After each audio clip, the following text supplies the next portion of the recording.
और विचार करने लगा अश्वत्थामा कि पांचों पांडवों को मैं कैसे मारूं। अश्वत्थामा जा रहा था विचार करते हुए, तब तक एक दृश्य दिखाई पड़ा। रात्रि का समय था।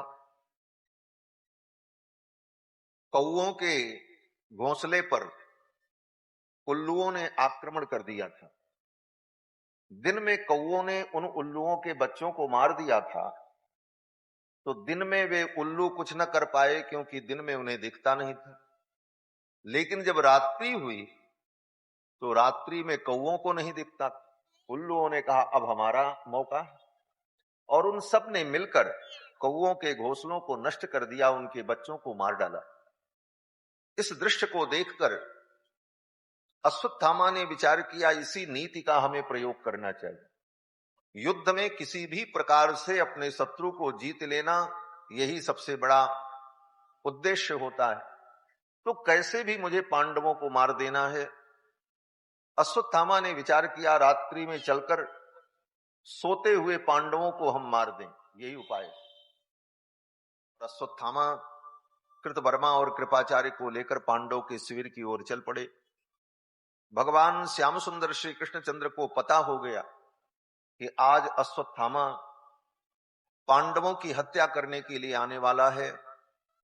लेकिन भगवान जानते हैं कि आज पांडवों की मृत्यु नहीं है, आज तो द्रौपदी के 5 पुत्रों की मृत्यु होने वाली है। सबका काल निर्धारित है, कब कौन मरेगा, कितने दिनों तक रहेगा और कब मरेगा। और काल आने पर उसे मरना पड़ेगा। भगवान भी उसकी मृत्यु को नहीं टाल सकते, क्योंकि भगवान ही इस काल के विधान को रचने वाले हैं। भगवान को पता था कि आज द्रौपदी के 5 पुत्रों की मृत्यु लिखी है, और अगर पांडव यहां शिविर में रहेंगे तो पांडव के रहते द्रौपदी के 5 पुत्रों की मृत्यु संभव नहीं हो पाएगी। ये वीर हैं, इनकी आंखों के सामने इनके पुत्रों को कौन मार पाएगा। इसलिए भगवान ने 5 पांडव को लेकर और द्रौपदी को लेकर रात्रि में शिविर से बाहर चले गए। चांदनी रात है, बहुत अच्छी, घूम करके आते हैं। और भगवान पांडवों को लेकर के घूमने के लिए चले गए। शिविर में एकांत हो गया। द्रौपदी के 5 पुत्र सो रहे थे। अश्वत्थामा आया। अश्वत्थामा ने कृपाचार्य और कृतवर्मा से कहा कि शिविर के द्वार पर तुम लोग खड़े रहो, कोई भीतर प्रवेश करने न पावे। अश्वत्थामा ने शिविर में प्रवेश किया और देखा द्रौपदी के 5 पुत्र पलंग पर सोए हुए थे, और उन्हें 5 पांडव समझकर सोते हुए द्रौपदी के 5 पुत्रों को मार डाला। उनका सिर काट लिया, धड़ वहीं छोड़ दिया, और 5 सिर को एक कपड़े में बांधकर रात्रि में ही लेकर के चल पड़ा। सिपाही सैनिक जब दौड़े तो कृपाचार्य और कृतवर्मा ने, इन दोनों ने उन सिपाहियों को, सैनिकों को मृत्यु के घाट उतार दिया, शिविर में आग लगा दी, और 5 द्रौपदी के पुत्रों के मस्तक को लेकर अश्वत्थामा रात्रि में दुर्योधन के पास पहुंचा। दुर्योधन के सामने रख दिया और कहा, लो 5 पांडव का मस्तक काट करके मैं ले आया हूं। दुर्योधन को बड़ी प्रसन्नता हुई, 5 पांडव मर गए? बोले हाँ, ये मस्तक में लेकर के आया। दुर्योधन ने उस कपड़े को खोलकर जब एक एक सिर को उठा करके देखा, तो दुर्योधन ने कहा, आचार्य पुत्र, ये आपने क्या किया? ये तो द्रौपदी के पुत्र हैं, इन्हीं से हमारे कौरव वंश की वृद्धि होती आगे, इनको भी तुमने मार डाला। दुश्मनी पांडव से थी, ये पुत्र तो आगे चल करके इस वंश के संवर्धक होते, तुमने इनको भी मार डाला। दुर्योधन को बड़ा दुख हुआ। और इधर भगवान जब द्रौपदी को, पांडव को लेकर के शिविर में आए तो द्रौपदी ने देखा 5 पुत्र मरे पड़े, सिर गायब। द्रौपदी चीत्कार करके रो पड़ी। भगवान ने और सांत्वना दी। अर्जुन ने कहा जिस किसी ने ये अपराध किया है मैं उसे पकड़ करके ले आऊंगा, और देवी आप जो कहोगी वही दंड दिया जाएगा। भगवान श्री कृष्ण और अर्जुन दोनों चल पड़े। अश्वत्थामा से युद्ध हुआ। बड़ी भारी कथा है। अश्वत्थामा ने ब्रह्मास्त्र चला दिया। अर्जुन ने भी ब्रह्मास्त्र का प्रतिकार करने के लिए ब्रह्मास्त्र चलाया। भगवान ने कहा दोनों ब्रह्मास्त्र का शमन कर दो। फिर तो अर्जुन ने दोनों ब्रह्मास्त्र का शमन किया, अश्वत्थामा को पकड़ लिया और रस्सी से बांधकर रथ के पिछले हिस्से में रख कर लेकर के आए। द्रौपदी के सामने खड़ा कर दिया और अर्जुन ने कहा यही वो अपराधी है जिसने आपके 5 पुत्रों को मारा है। द्रौपदी ने अश्वत्थामा को जब देखा तो रोना बंद कर दिया और हाथ जोड़ करके अश्वत्थामा को द्रौपदी ने प्रणाम किया। श्री वेदव्यास जी कहते हैं कि वाम स्वभावा कृपया न नाम सा। द्रौपदी ने अश्वत्थामा को प्रणाम किया, अपने पुत्र के हत्यारे को प्रणाम किया। क्या ये धर्म है? कहते हैं ये द्रौपदी की धर्मनिष्ठा थी। भले इन्होंने मेरे पुत्र को मारा है, लेकिन ये मेरे आचार्य के पुत्र हैं, मेरे गुरु के पुत्र हैं, और आचार्य पुत्र आचार्य के समान ही आदरणीय होता है। इस दृष्टि से धर्म का अनुभव करती हुई द्रौपदी ने अश्वत्थामा के चरणों में प्रणाम किया और द्रौपदी ने अर्जुन से कहा आर्यपुत्र इन्हें छोड़ दो। मुच्यता मेष ब्राह्मणो नितरां गुरुः। इनको आप छोड़ दो, इनको क्यों आपने बांध रखा है? अर्जुन ने कहा इसने ही आपके 5 पुत्रों को मारा है। द्रौपदी ने कहा कुछ भी हो, ये ब्राह्मण हैं और आचार्य पुत्र हैं, इनको बांधते समय आपको लज्जा नहीं आई? अर्जुन ने कहा किस बात की लज्जा? द्रौपदी ने कहा आप विश्व के सर्वश्रेष्ठ धनुर्धर हैं। स रहस्यो धनुर्वेद स विसर्गोपसंजम अस्त्रग्रामश्च भवता शिक्षितो यदनुग्रहात्। जिन गुरु के अनुग्रह से आपने विश्व में सर्वश्रेष्ठ धनुर्धर होने का गौरव प्राप्त किया, जिन गुरु द्रोणाचार्य की कृपा से आपने संपूर्ण विद्याएं प्राप्त की और इस महाभारत युद्ध में सर्वश्रेष्ठ योद्धा कहलाए, वे गुरुजी द्रोणाचार्य जी कहां हैं? अर्जुन ने कहा वो तो अपना शरीर छोड़ चुके हैं, उनकी तो मृत्यु हो गई। द्रौपदी ने कहा उनकी मृत्यु तो हो गई, लेकिन वो आज भी आपके सम्मुख विद्यमान हैं। किस रूप में विद्यमान हैं? द्रौपदी ने कहा सयेष भगवान द्रोण प्रजा रूपेण वर्तते। भगवान द्रोणाचार्य ही पुत्र के रूप में सामने खड़े हैं। ये अश्वत्थामा आचार्य पुत्र हैं और आचार्य पुत्र में आचार्य का दर्शन करना चाहिए, ये शास्त्र कहता है। ऐसी धर्म की निष्ठा द्रौपदी के अंदर। द्रौपदी ने कहा इन्हें छोड़ दे, अगर इन्हें कुछ हो गया तो मां रोदी दस्य जननी गौतमी पति देवता। थोड़ा कम करो आवाज भैया। द्रौपदी ने कहा कि अगर इनको कुछ हो गया तो इनकी मां जो गौतमी है उनको दुख होगा, इसलिए आप इनको मुक्त कर दो, छोड़ दो। द्रौपदी के इस धर्ममय वचन को सुनकर भगवान के आंखों में आंसू आ गए। द्रौपदी की ये धर्मनिष्ठा, द्रौपदी की इसी धर्मनिष्ठा के कारण द्रौपदी के सुहाग की रक्षा के लिए भगवान पांडवों के पीछे पीछे दौड़ते। इस पर विचार किया हमारे आचार्यों ने। पांडवों में क्या विशेषता थी कि भगवान पांडव के लिए दूत बनते हैं, भगवान पांडव के लिए सारथी बनते हैं, भगवान पांडवों के कार्य के लिए सब कुछ करने को तैयार हैं। क्या विशेषता थी पांडवों में? कहते पांडवों में कोई विशेषता नहीं, जो कुछ विशेषता थी वो द्रौपदी में। द्रौपदी की धर्मनिष्ठा के कारण लिखा तो यहां तक है कि जिस दिन द्रौपदी का वस्त्रापहार हुआ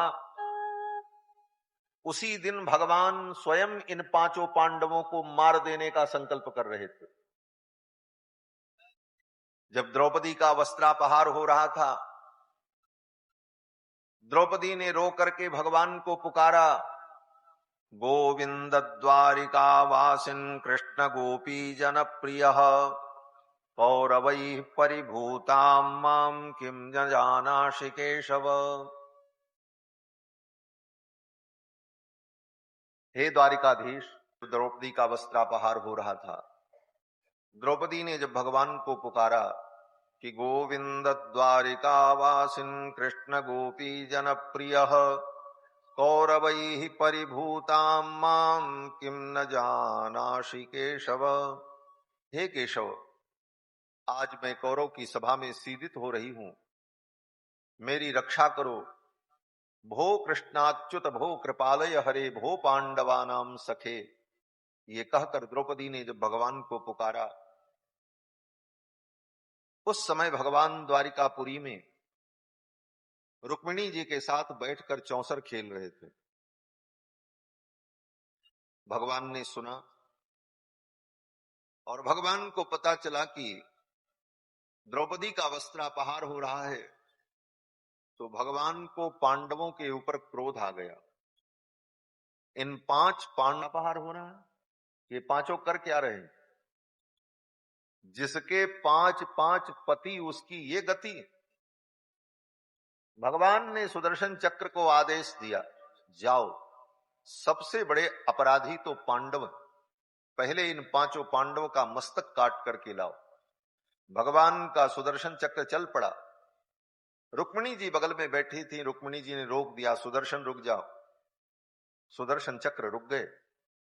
रुक्मिणी जी ने कहा, प्रभु, जिस द्रौपदी के दुख को देखकर, जिस द्रौपदी की पीड़ा को देखकर आपको क्रोध आया और पांडव के मस्तक को काटने का आपने आदेश दिया चक्रराज को, क्या आपने विचार किया पांचों पांडव के मस्तक के कट जाने पर आपकी द्रौपदी विधवा हो जाएगी, और वह द्रौपदी श्वेत वस्त्रों में श्रृंगार रहित होकर जब आपके सम्मुख खड़ी होगी तो आप जीवन भर आंख नहीं मिला पाएंगे। आपको इस बात का पश्चाताप होगा कि द्रौपदी को मैंने विधवा बना दिया, द्रौपदी का सुहाग मैंने नष्ट कर दिया। इस बात का जीवन भर आपको पश्चाताप होगा और इस पश्चाताप की अग्नि में आपको जलना पड़ेगा।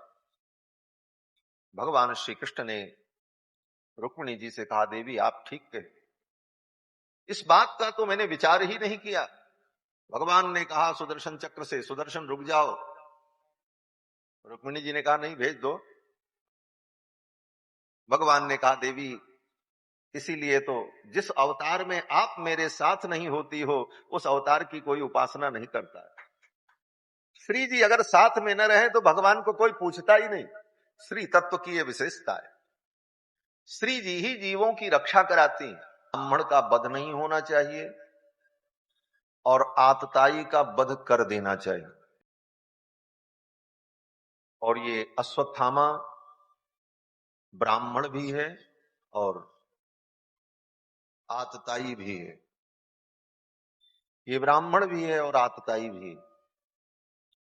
आतताई होने के कारण अगर इसे दंड दिया जाए तो ब्राह्मण को दंड नहीं देना चाहिए, ये बात झूठी हो जाएगी।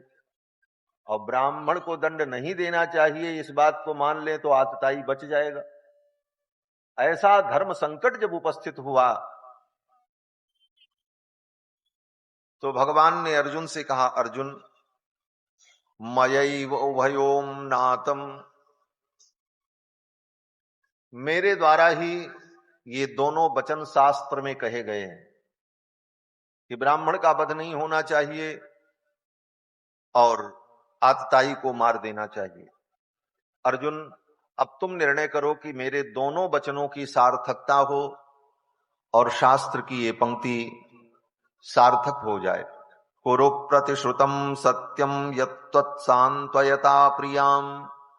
और अपनी पत्नी द्रौपदी को सांत्वना देने के लिए तुमने जो प्रतिज्ञा की थी, तुम्हारी वो प्रतिज्ञा भी सत्य हो जाए और ऐसा निर्णय हो कि प्रियम च भीमसेनस्य, तुम्हारा जो निर्णय हो वो भीम को भी प्रिय हो, क्योंकि भीम तो इस पक्ष में थे कि इसको मार ही दिया जाए। भीम तो कह रहे थे मैं मार डालूंगा। द्रौपदी ने ही रोका महाराज भीम को। निशम्य भीम गदितम द्रौपद्याश्च चतुर्भुजा। तो भीम तो चाहते थे कि अभी इसे मार दिया जाए। भगवान कृष्ण ने कहा भैया भीम को भी संतोष हो, धर्म का पालन भी हो, ऐसा कोई निर्णय तुम करो। तो अर्जुन ने निर्णय किया। अर्जुन ने विचार किया कि सम्मानित व्यक्ति का सम्मान नष्ट कर दिया जाए, सम्मानित व्यक्ति का अपमान हो जाए तो यह उसके लिए मृत्यु से भी ज्यादा कष्टकारक होता है। और ये अश्वत्थामा इतना सम्मानित और वीर है और इसके मस्तक में जो मणि है उस मणि के कारण इसका विशेष सम्मान है। इसकी मणि को निकाल लें तो इसका अपमान हो जाएगा और यह अपमान इसके लिए मृत्यु के तुल्य होगा। और इसके मणि के निकाल लेने पर इसका तेज भी नष्ट हो जाएगा और ये दंड भी हो जाएगा। और शरीर से ये ब्राह्मण है इसलिए इसके शरीर की रक्षा हो जाएगी। तो ब्रह्म बंधुर न हंतव्य, यह वचन भी सार्थक हो जाएगा। यह विचार करके अर्जुन ने अश्वत्थामा की मस्तक की मणि को अपनी तलवार से काट करके निकाल लिया, बालों के सहित। अश्वत्थामा के मस्तक में यहां पर एक मणि थी बालों के बीच में, वो जन्मजात थी। अर्जुन ने अपनी तलवार लगाई और बालों के सहित पकड़ करके उस मणि को काट लिया और निकाल लिया और शिविर से अपमानित करके अश्वत्थामा को भगा दिया। यही उसके लिए मृत्यु तुल्य था। और शरीर ब्राह्मण का है इसलिए वध नहीं होना चाहिए, वचन की सार्थकता हो गई। सूत जी कहते हैं कि तेजसा मणिना हीनम शिविरान निरयापत। मणि से हीन, तेज से हीन अश्वत्थामा को शिविर से भगा दिया। अपमानित होकर जब अश्वत्थामा गया तो उसके मन में बदले की और भयंकर भावना उत्पन्न हुई। अश्वत्थामा ने सोचा द्रौपदी के 5 पुत्रों को तो मैंने मार ही दिया, अब पांडव के वंश में बचा कौन है। तो उसको ध्यान आया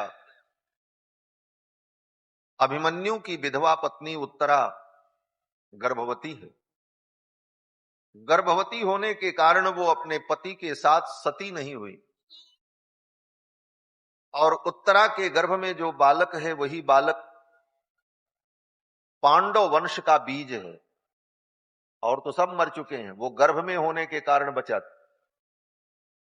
उस गर्भ को अगर मैं नष्ट कर दूं तो पांडव का वंश सदा के लिए इस धरती से समाप्त हो जाएगा।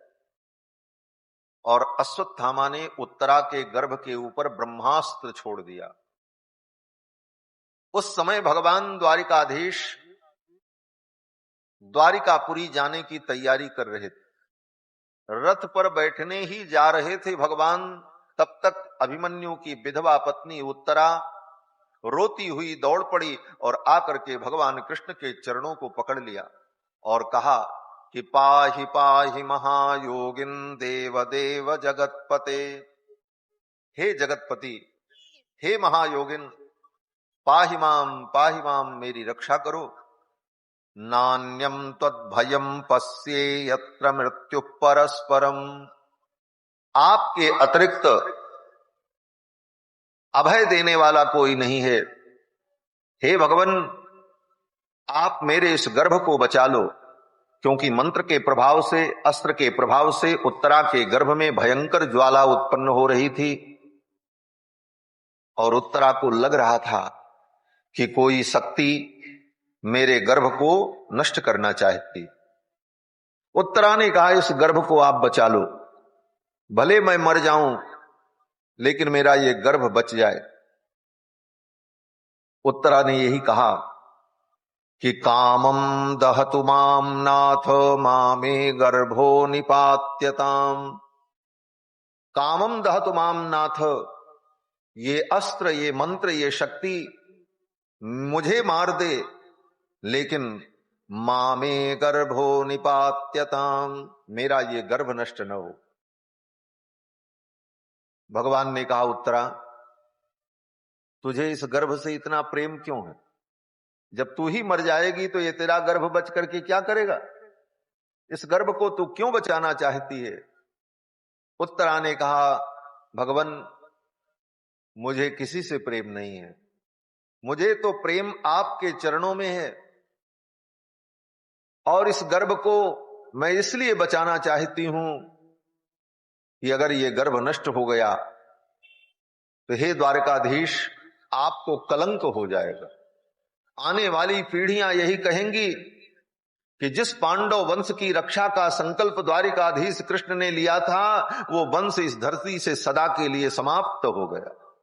आपके ऊपर कलंक हो जाएगा, और मैं नहीं चाहती कि आपके ऊपर कलंक हो। आप इस गर्भ को बचा लो। कामम दहतु माम नाथ मामे गर्भो निपात्यताम। भगवान ने कहा, उत्तरा तेरे इस गर्भ की रक्षा के लिए मुझे तेरे गर्भ में आना पड़ेगा। उत्तरा ने कहा, आ जाओ महाराज। भगवान ने कहा, आज तक हम किसी के गर्भ में गए नहीं, तो तुम्हारे गर्भ में मैं कैसे आऊं? बोले, आप कौशल्या के गर्भ में नहीं गए, आप देवकी के गर्भ में नहीं आए? भगवान ने कहा, नहीं, भगवान किसी के गर्भ में नहीं आते, भगवान का गर्भवास नहीं होता, भगवान तो प्रकट होते। अगर कौशल्या के गर्भ से भगवान आते तब तो पैदा होते, लेकिन पैदा कहां हुए? रामायण में क्या लिखते हैं? भय प्रगट कृपाला दीन दयाल। भगवान मां कौशल्या के सामने प्रकट हो गए, आयुध भुजचारी, शंख चक्र गदा पद्म धारण किए भगवान प्रकट हो गए। मैया ने कहा, आपने बड़ी कृपा की। भगवान ने कहा, हम आपके पुत्र बनने आए। मैया ने कहा, आप पुत्र बनने आए हैं लेकिन बाप जैसे दिख रहे हैं, कौन मानेगा कि आप मेरे पुत्र हो? अगर आप पुत्र बनने आए हो तो बालक जैसे बन जाओ। कीजय शिशु लीला अति प्रिय शीला, यह सुख परम अनुपा। और मैया के इन वचनों को सुन करके, सुनि बचन सुजाना, रोदन ठाना, होए बालक सुर भूपा। भगवान बालक बन गए। और यही लीला द्वापर में हुई। कंस के कारागार में देवकी वसुदेव के सामने भगवान चतुर्भुज रूप में प्रकट हो गए।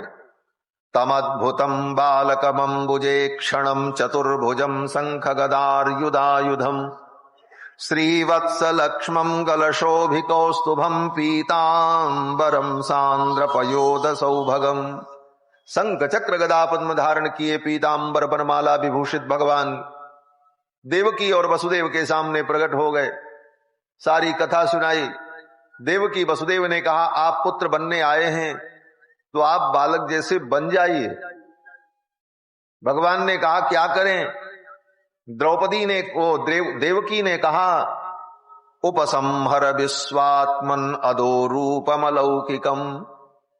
आपका जो ये अलौकिक रूप है, अलौकिक का मतलब जो लोक में संभव नहीं है। लोक में कोई पुरुष होता है तो उसके 2 हाथ होते हैं और आपके 4 हाथ हैं, तो ये अलौकिकता नहीं।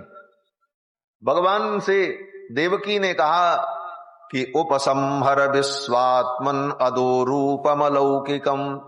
अपने इस अलौकिक रूप को आप हटाओ, इसका उपसंहार करो। मां देवकी के कहने पर भगवान बालक बन गए। तो भगवान किसी के गर्भ में नहीं आते, प्रकट होते। भगवान ने उत्तरा से कहा, मैं तेरे गर्भ में कैसे आऊं, मैं तो किसी के गर्भ में आता ही नहीं हूं। उत्तरा ने कहा, प्रभु आप अपने भक्तों के लिए अपने नियम तोड़ देते हो। हमने सुना है कि आप अपने नियम को, अपने ही बनाए नियम को आप अपने भक्तों के प्रेम में पढ़कर अपने नियम को आप तोड़ देते हो। तो आज आप अपने इस नियम को तोड़ दो और मेरे गर्भ में आ जाओ और आकर के इस बालक को बचा लो। इसके पहले भी आपने कई बार नियम तोड़े हैं। महाभारत युद्ध में आपने प्रतिज्ञा की थी, मैं शस्त्र नहीं उठाऊंगा, लेकिन अपने भक्त पितामह के लिए आपने अपना नियम तोड़ दिया। तो आज मुझ भक्ता के लिए भी अपना नियम छोड़ दो और हे गोविंद मेरे इस गर्भ में आ जाओ। भगवान ने कहा, उत्तरा तेरे गर्भ का स्पर्श करने का अधिकार तो केवल तेरे पति को है। उत्तरा ने कहा, आप जगत पति हो, आप सारे संसार के पति हो, आपके लिए कोई आपत्ति नहीं है। पाहि पाहि महायोगिन देव देव जगत पति, आप तो जगत के पति हो, आप गर्भ में आ जाओ और इस बालक को बचा लो। उत्तरा ने जब इस प्रकार कहा तो भगवान ने अंगुष्ठ मात्र रूप धारण किया और उत्तरा के गर्भ में प्रविष्ट हो गए। भगवान ने अपने नियम को छोड़ दिया। आज भी भक्त गाते हैं कि भगवान अपने भक्तों के लिए अपनी प्रतिज्ञा छोड़ देते हैं। भगवान अपने भक्तों का मान रखते।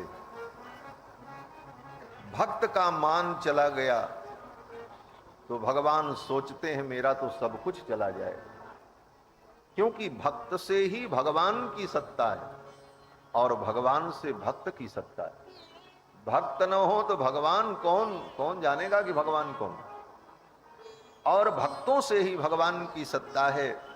इसलिए भगवान अपने भक्तों के मान को कभी डिगने नहीं देते। भक्त प्रहलाद ने कह दिया इस खंभे में भगवान है, तो भगवान ने सोचा अब हम खंभे से ही प्रकट हो, नहीं तो मेरे भक्त की बात झूठी हो जाए।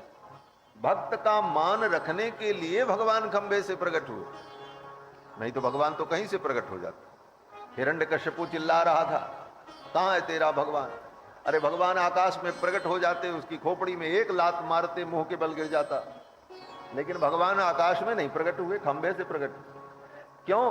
क्योंकि प्रहलाद ने कह दिया कि इस खंभे में भगवान है।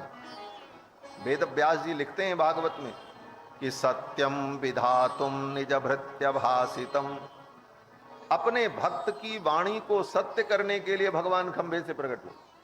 मेरे भक्त का मान रह जाए, नहीं तो मेरे भक्त का मान चला जाए। भगवान अपने भक्तों का मान रखते। फिर तो भगवान ने अंगुष्ठ मात्र रूप धारण किया और उत्तरा के गर्भ में गए और उत्तरा के गर्भ में उस मरे हुए बालक को पुनः जीवित कर दिया। और जब तक उस बालक का जन्म नहीं हुआ तब तक भगवान अंगुष्ठ मात्र रूप धारण करके उस गर्भ के चारों तरफ घूमते रहे, आलात चक्र के समान। जैसे कोई प्रकाश पुंज ऐसे घूमता रहे, उसी प्रकार भगवान अंगुष्ठ मात्र रूप धारण करके उत्तरा के गर्भ में उस बालक के चारों तरफ अपनी गदा लेकर के परिक्रमा करते रहे, घूमते रहे, कि कहीं से कोई अस्त्र शस्त्र पुनः इस बालक को नष्ट न कर सके, क्योंकि ये पांडव के वंश का बीज है, इसे बचाना। और समय आने पर उस बालक का जन्म हुआ। वही बालक महाराज परीक्षित हैं, जिनको सुखदेव जी ने कथा सुनाई। गर्भ में जिनकी रक्षा भगवान ने की, इसीलिए इनका नाम विष्णुरात है। विष्णुरात माने भगवान विष्णु ने जिनकी रक्षा की। क्योंकि भगवान कृष्ण कौन है? बोले साक्षात विष्णु। और विष्णु भगवान ने जिनकी रक्षा की उनका नाम विष्णुरात। परीक्षित के जन्म के बाद उनके कुल पुरोहित महर्षि धौम्य ने जब नामकरण किया तो महर्षि धौम्य ने कहा कि गर्भ में भगवान श्री कृष्ण ने इस बालक की रक्षा की है, इसलिए इसका नाम विष्णुरात हो गया। कुंडली बनाई, वर्णन किया, 65 वर्ष तक ये इस शरीर से रहेगा और राज्य करेगा। और जब इस बालक का अंतिम समय आएगा तो स्वयं भगवान ही शुकदेव के रूप में आकर इसे भागवत की कथा सुनाएंगे और कथा सुनकर के इसे परम गति की प्राप्ति है।